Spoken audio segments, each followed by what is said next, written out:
Being able to pass very nicely is one of the most important attributes to have as a footballer. If you are watching this video, you obviously want to improve your passing skills.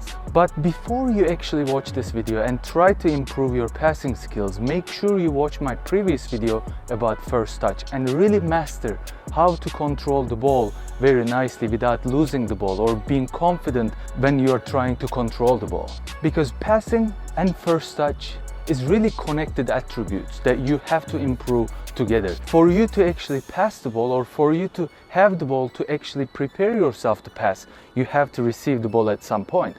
And you have to know how to control the ball nicely so you can set yourself up to actually pass the ball very nicely and distribute the game and help your team out. So let's say you watched my previous video and you did improve your first touch to a level where you feel comfortable about it when you're playing the game. And now you get to the next step, improving your passing ability. Passing ability is a key. Every player, goalkeeper, midfielder, striker, whatever you are on the field, you have to have this ability mastered for you to be successful on the field. So you improve your first touch, which gives you great passing ability. You improve your first touch and passing ability, which gives you vision. Guess what's my third video gonna be about? Vision. But you have to master these two abilities first before you get to improving your vision. When you think about it, it's a lot like learning math. You can't really get to the next level of math before you actually know how to simply subtract or divide, anything like that. So you have to know the basics first. And first touch and passing are the basics of football. You might think it's simple, but it's actually a lot more complicated than you think. A lot of top level players are actually making simple mistakes when it comes to losing the ball, trying to control the ball, or trying to pass the ball very simply. So you have to master these. You can't lack from having the passing or first touch ability. Now you have to know how to pass the ball simply. Short passing or long passing.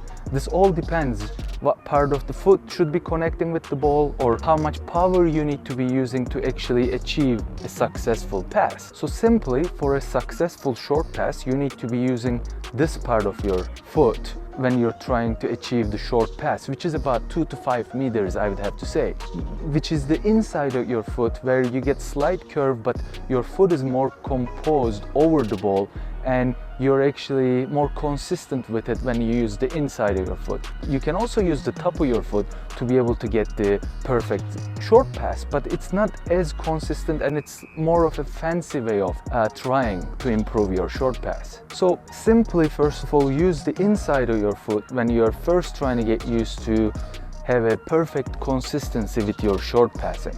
And then the first step is, because you are trying in a short distance, now what you need to do is actually, you want to keep the ball on the ground. And how do you achieve this? By keeping your body closed on top of the ball. You don't want any elevation, you don't want to bounce, you want to keep it straight on the ground when you are trying to achieve the perfect short pass. Using the inside of the foot is not only limited to short pass, you can also use it for a long pass as well. But this really requires decent leg strength. So from the hip, you need to have good strength, as well as your quads and your hamstrings needs to be pretty strong to actually achieve the long passing using the inside of your foot. So let's say you mastered the short pass. So this is gonna be between the 2 to 5 meters or even 10 meters, I would consider a short pass as well. Now, let's say you're using the inside of your foot and you have decent power. You're learning to adjust the power of the ball as you're passing the ball and you're closing your body on top of it. The next step is how to actually play the short pass when you're under pressure. So this is a whole topic to itself, so I'm gonna save this for another video.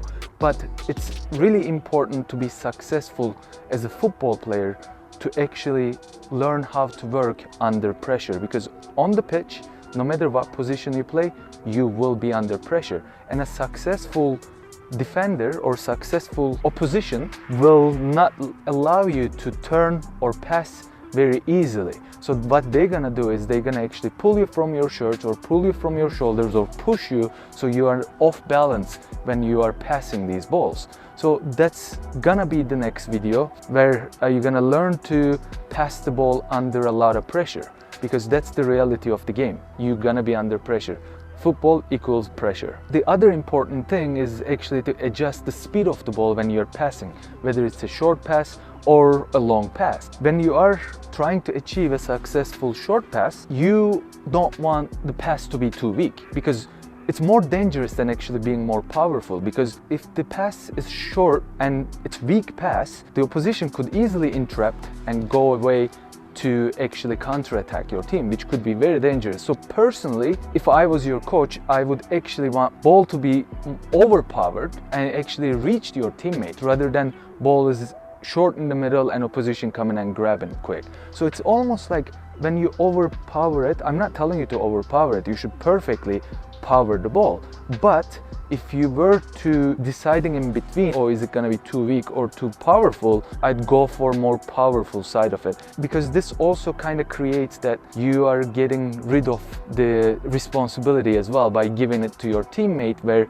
now it's up to them to actually control the ball, set themselves up for their next move. The speed as well as the power required for a short pass will also depend on the surface that you're playing on. So if you're playing on the grass, you want to use more power, obviously, because there's more friction on the grass and you're gonna have to really push through that friction to actually get the ball to your teammate. If you're playing on the wet grass, this is even worse. You need more power to actually push the ball through the water as well. That's why it's very important to actually keep the ball flat on the surface. If the grass is wet, then when the ball bounces off the water, then it hydroplanes and then it actually gains a lot more momentum, because then it makes your teammate to control the ball a lot harder. But if you're playing on the artificial turf, there's not much friction, so it's more consistent in a wet conditions as well as dry conditions. It's kind of easier to adjust the speed of the ball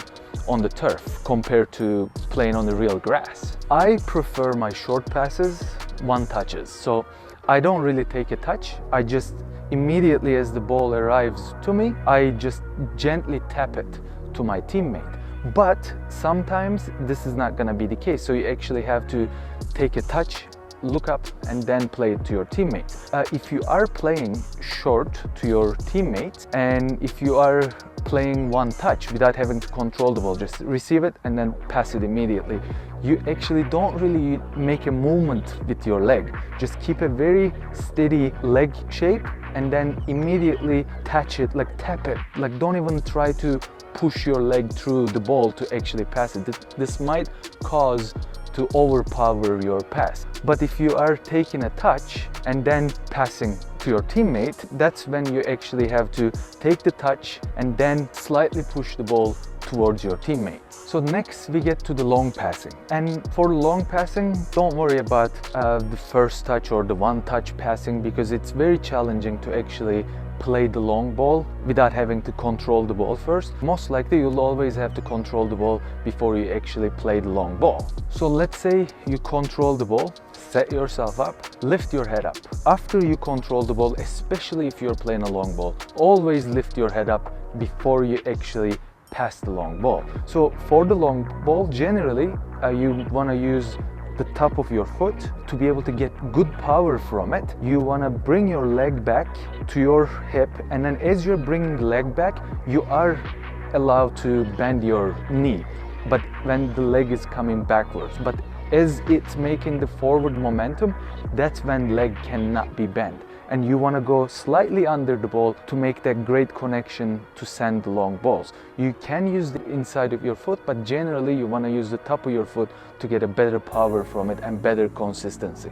So your biggest goal when you are trying to achieve the perfect long ball is to avoid the bend from your knee as the leg is moving forward. What this does is to takes the power from your lower parts of your leg and gives it to your hip. So the movement needs to come from the hip, because think about it, you want more powerful long passing. Where is your body the strongest? Not your knee, not your calves, not your quads, your hips, your glutes. So that's where you want the power come from to achieve the perfect, strong, long passing and consistent long passing. Because the weaker the long passing is, the least consistent it is. So you want a better consistency, you want power from your hip, not from the lower parts of your leg.